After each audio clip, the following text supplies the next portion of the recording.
原作者が反応した兄折ってどれくらいあるんだろう。まず思いついたのが北斗の拳のなんと人間砲弾かな。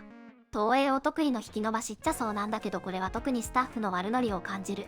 なんと人間砲弾やった後は北斗の兄折はおとなしくなったし、声を上げるのも大事だとわかる。セーラームーンの全滅展開。竹内直子先生はその展開に怒ったわけではなく、私もやりたかったのにって言ってたんだっけな。そうそう、漫画でやろうとしたら止められたのになんでアニメではやってんのってなったらしい。アニメ1期の鋼の錬金術師ロゼ、軍部に連行されて暴行を受け妊娠出産、ショックで声が出なくなった展開に荒川先生がコメントされてたよね。アニメディア2004年10月号、荒川博夢。ただ後半のロゼが軍に連行されたくだりは私が目指す少年漫画における娯楽の範囲から逸脱していたので、あの描写は通すべきではなかったと後悔しています。あれはその他のキャラ描写は原作寄りなのにロゼだけ異様に悲惨な目に遭ってるから余計に違和感出てくる。藤子 F 先生はのび太の大魔教の時に、作品の出来は良いけど私の世界を理解していない、監督を変えてほしいって新鋭の制作 P に被験して次の改定義頑丈から柴山勉に監督が変わった。これ言われてから漫画と映画を見返してみたらかなりキーとなるところが違ってて驚いたわ。自分の中では過去のものになったドラゴンボールもその後の実写版の映画に腹を立てたり、アニメ映画の脚本を書き直したり、テレビアニメの出来に文句を言ったりするところを見ると、いつの間にか放っておけないほど好きな作品になっているのかもしれませんね。これって時期的にスーパーのことなんかな。アニオリ部分ってより作画のことかもしれないけど。鳥山先生、各コメントで皮肉ってたり、やっぱ相当実写版の出来にムカついてたんだな。アニオリじゃなくてドラマだけど、いい人のドラマは原作者が読者を悲しませてしまった。作品を守れなかった責任を取ると連載を打ち切ってしまったレベルだった。ブロケンの旧アニメに関しても単行本のおまけで和月先生ちょっと不満言ってたよね。和月先生も京都編からは安心して見れるようになってきたというくらい京都編からは安定した。第1話見た平子を期待してた俺がバカだった。水曜は遅くまで起きている意味なし。 DVD 第1巻初回特典イラスト依頼を断る。出来上がった DVD をマンだらけに売る。サイン会でアニメを見てファンになったというファンの色紙に一生アニメを見てろと書く。平子のテレビ版ヘルシングへの反応は原作最終巻後書きの連載中にあった良かったことランキングで、テレビアニメ化したことが入っていてさすがにもう許したのかなと思ったら、その何ランクか上に OVA 化したことが入っててこの作者と思った。コーヒーが飲めるようになった嬉しさがアニメ化より上っていう遠回しな愚弄じゃなかったってあれ。熊美子のよしおによる生贄発言にはさすがに苦言を呈したという作者。熊美子はアニメから入って今でも原作買ってるけど、あれはいただけなかったよな。制作側は原作読んだのかと。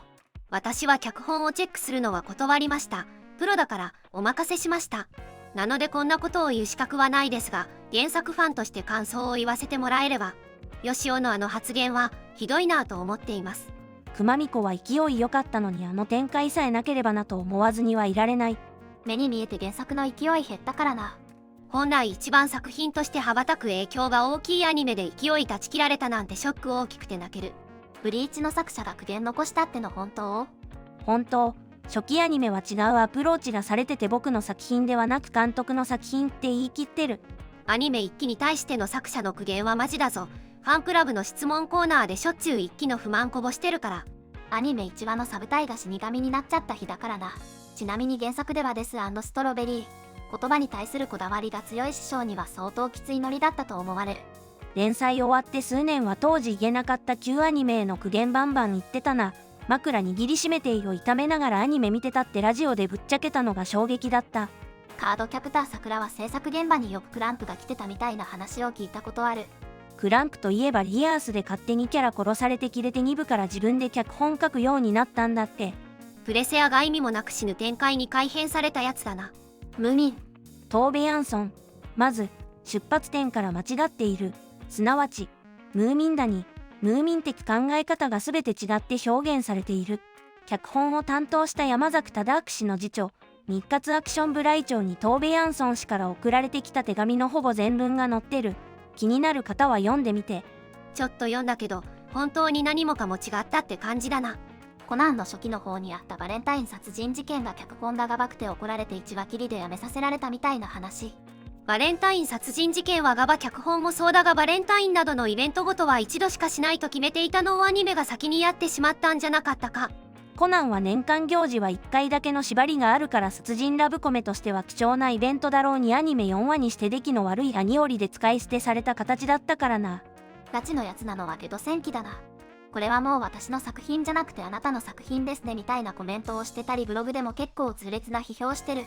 あれだけ喜んでいたアニメ化なのに完成後アニメについて触れなくなったもんな。作者は宮崎駿が作ると思ったから OK したんだよね。それが蓋を開けたら息子が作ってるわ、原作と全く違うわで、まあその感想も理解はできる。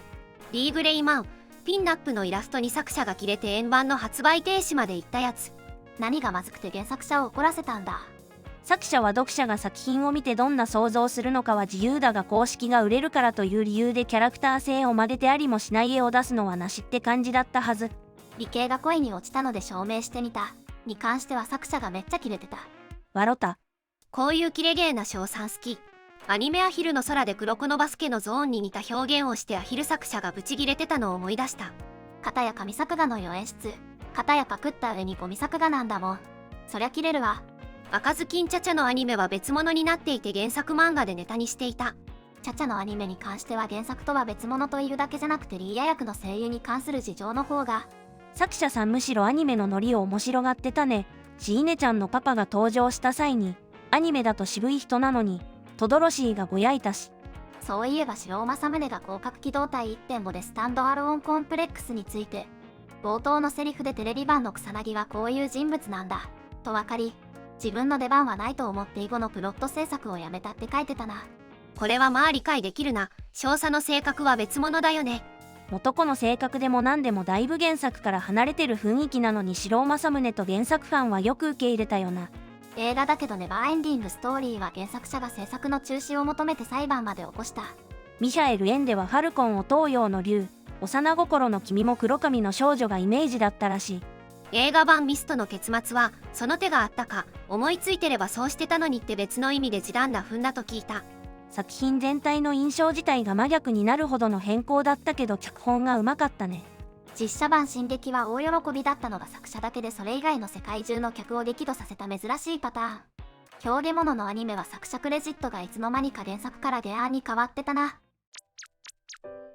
アニメと原作は別物ってことかなと。他にもいろいろな話が元スレでは出てましたのでそちらも覗いてみてください。有名漫画家さんはこうやって漫画描いてるんだ、そんな発見があるネームや下書きをまとめた動画も面白いです。次はどんな漫画のネタをまとめようかな。またよろしくお願いします。